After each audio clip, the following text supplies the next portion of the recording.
So students, another other two shapes we have, a cylinder and cone now. In cylinder you are given with one radius and one height. In cone you are given with one radius and one height, but you also have one slant height.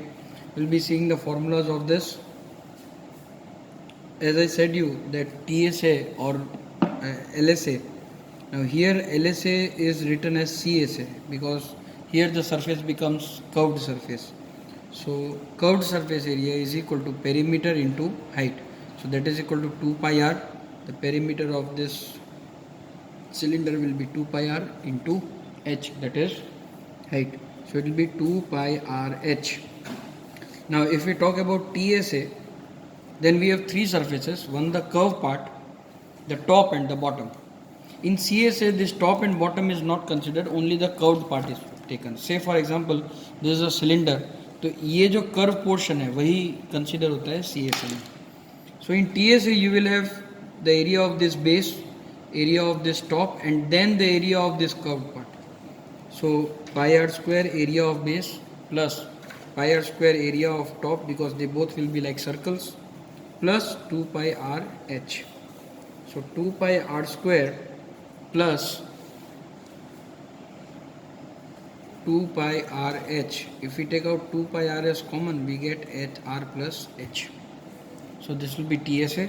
If I talk about volume, volume will be again area of base into height, that is equal to pi r square is the area into height, so that is equal to pi r square h.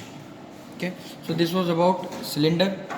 If we talk about cone, okay, for cone we will not have any kind of derivation or something.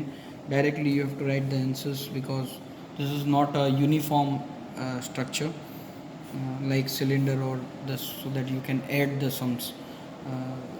You have first LSA as pi RL, you have TSA as pi RL plus pi r square. So if we take out pi r common, now LSA is this curved surface, okay, not with this base. So this curve portion plus this base, so it becomes this. So pi r common, you get L plus r, and volume of this will not be taken out from area into height because area एक circle है और height इसकी diminish होती जाती है, जो circle हैं वो छोटे होते, तो इसको डायरेक्टली फाइंड नहीं कर सकते. पर एक तरीका ये है कि इतने ही रेडियस और इतनी हाइट का अगर आप सिलेंडर लें इस तरह का, तो कोन से 3 बार उस सिलेंडर को भरा जा सकता है. तो हम ये कह सकते हैं कि एक कोन इसी रेडियस और इसी हाइट के सर्कल के सिलेंडर का 1/3 होगा, पाई आर स्क्वायर एच. अब एक चीज़ यहाँ पे ये बाकी रह जाती है कि ये एल क्या है. एल को स्लांट हाइट बोला जाता है और इस एल की भी एक फॉर्मूला है, root under R square plus H square. अब ये कहाँ से आती है? ये आती है सिंपल पाइथागोरस थ्योरम से. ये आर है, ये एच है और ये एल है. तो पाइथागोरस थ्योरम लगा के आप इजीली ये कोन की वैल्यू फाइंड, एल की वैल्यू फाइंड कर सकते हैं. अगर नेक्स्ट दो सरफेसेस की बात करें तो हेमिस्फीयर और स्फीयर बाकी है, वो भी हम देख लेते हैं साथ में. So here we have hemisphere and a sphere. Sphere is just like a football और अ वॉलीबॉल और something like that, and sphere is half of it. अगर मैं हेमिस्फीयर के सिर्फ इस जो कटोरा होता है उसी की अगर हम बात करें तो उसका LSA होगा और या CSA होगा, सॉरी नॉट LSA, CSA. तो उसकी CSA की फॉर्मूला हो जाएगी 2 पाई आर स्क्वायर. ये इसलिए क्योंकि स्फीयर को हम इस तरह से कह सकते हैं कि स्फीयर का जो एरिया होगा वो उसी रेडियस के 4 सर्कल के एरिया के बराबर आपको मिलेगा. सो ये भी कुछ उस तरह से लिया गया है कि अगर हेमिस्फीयर का 4 सर्कल से मिलता है स्फीयर का, तो हेमिस्फीयर का 2 सर्कल से मिलेगा.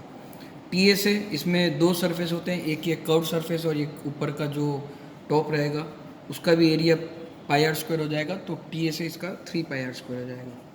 वॉल्यूम जैसे मैंने आप लोगों को कहा कि इसका कोई हम एरिया इंटू बेस से जैसे हमने फार्मूला डिराइव किए थे वैसे इसका नहीं हो पाएगा, पर आपको इसकी डायरेक्ट फार्मूला याद रखनी पड़ेगी, वो है 2/3 पाई आर क्यूब. वैसे ही CSA अच्छा, स्फीयर में सिर्फ एक ही सरफेस होता है, तो आप सी ए से बोले या टी ए से बोले वो दोनों एक ही हो जाएगा। और इसका जो वॉल्यूम होगा वो होगा 4/3 पाई आर क्यू।